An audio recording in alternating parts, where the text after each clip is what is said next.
individual contributor versus manager. Today we'll take a detailed look about the differences between these roles.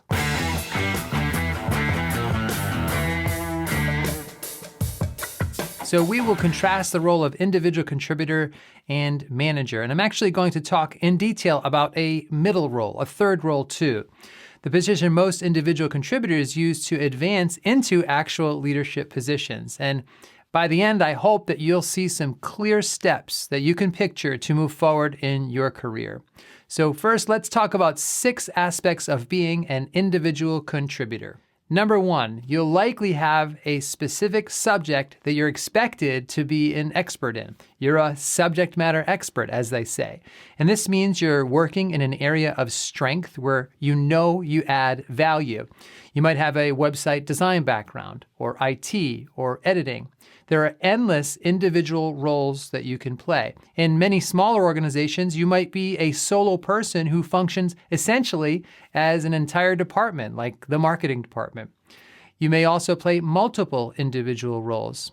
Maybe you do some marketing, but you also do some website design. It all depends on the size of the organization and your job description. Number 2, you may work alone, maybe in your own space for a couple of hours a day at a time. My first teaching job, I literally had a desk in what was once a closet, and I loved it. I got a lot of work done there for hours at a time in my little Harry Potter room under the stairs. Number 3, tasks get delegated to you. So being an individual contributor means your supervisor delegates work to you. And this means you are held accountable for the quality of your individual work, and you usually have to answer for just your piece of the puzzle. Number 4, you work for someone else in their system.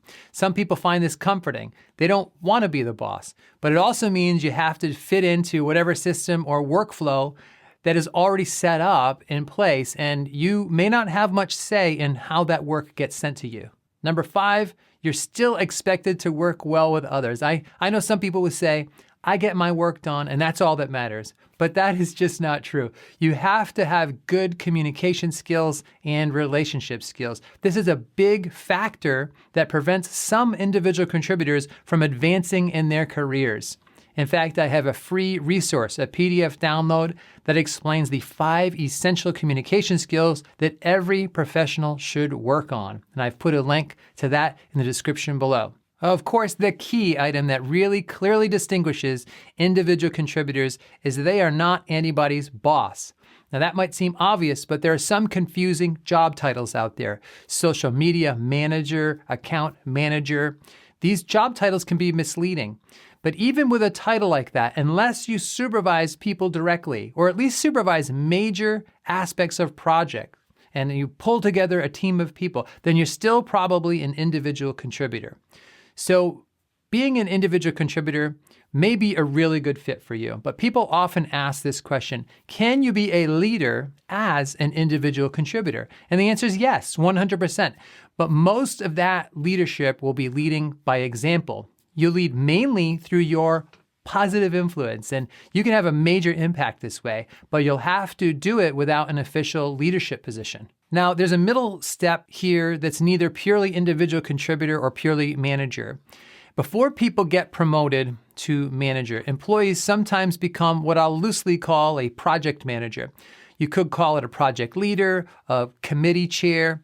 Maybe your title doesn't even change, but what changes is the scope of the work that you're doing. This is the person who gets asked to move an overall project forward and involves coordinating other people. You might be in charge of launching a new product. You might be asked to run an event. And to do that, you will be the person to pull together a team and keep it on track to get the work done. And it's certainly a type of leadership, but you're not directly supervising the people on your team. That's the difference. But at this type of position, either formal or informal, it's often the way that an individual contributor pivots into an official management position. You're showing the higher level leaders that you can lead. You can make an organizational level impact beyond your personal area of expertise. This is often a testing period to see if you're ready for the next level. Now, I'm really emphasizing this middle step because a lot of individual contributors don't realize that when they're being asked to lead a project, that they're really being asked to demonstrate their leadership skills. A lot of employees don't yet understand this. And I've heard them complain, well, I'm doing the work of a manager, but they're not paying me the same as a manager. Okay, so of course, sometimes organizations do exploit people, and I get that. I'm not talking about when somebody else is slacking off and you end up doing their job too. What I'm talking about is how leading, being in charge of a real project is an opportunity, maybe a necessary step for you to demonstrate your leadership skills.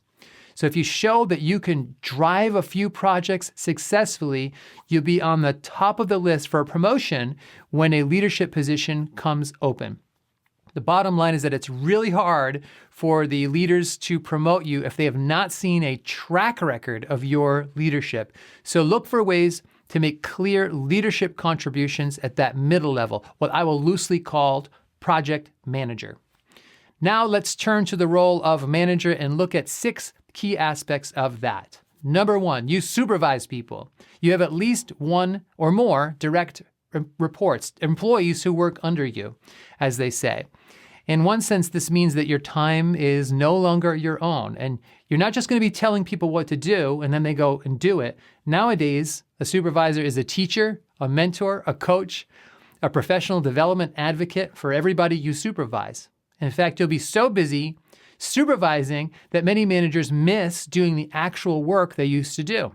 I know one individual contributor who absolutely does not want to be the boss. That's a whole nother level, and she enjoys just working directly with her clients.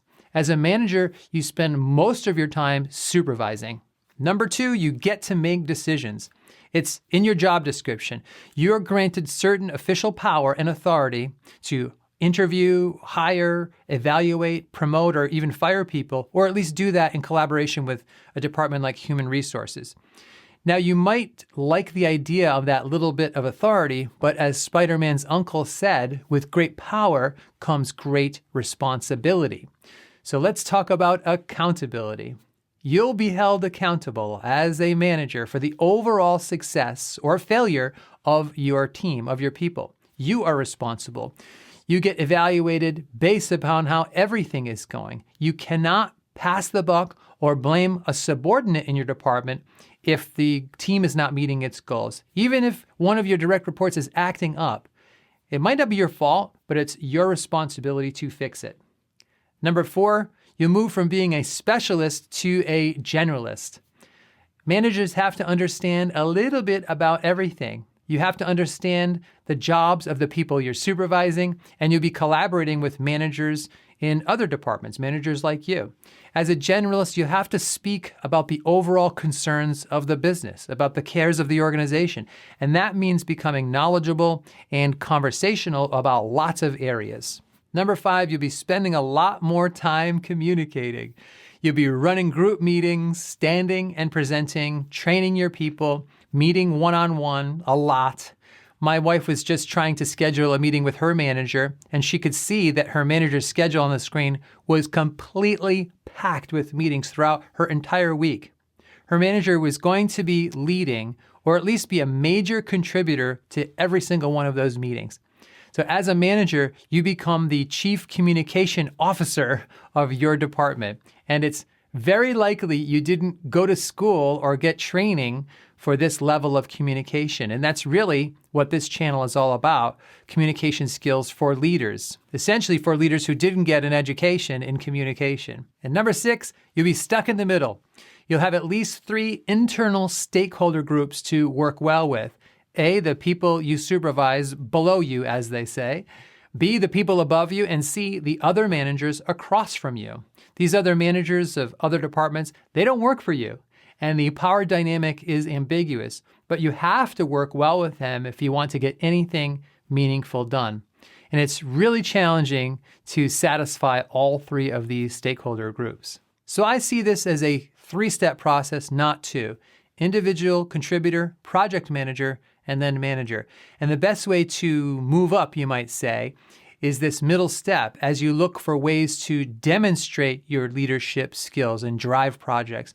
And realize that once you become a manager, your life is going to change, And many of those changes will mean saying goodbye to some of what you liked best about your job as an individual contributor.